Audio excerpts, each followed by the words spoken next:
You ask Tiger to solve. This deals with linear equations with one unknown. The final result is d equals -3.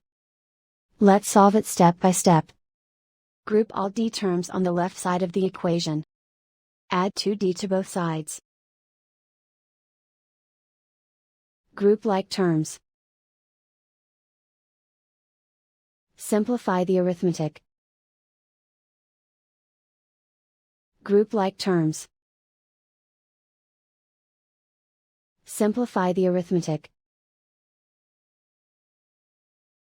Group all constants on the right side of the equation. Add 10 to both sides.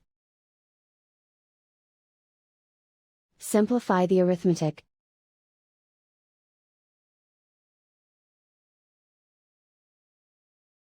Isolate the d. Divide both sides by 8.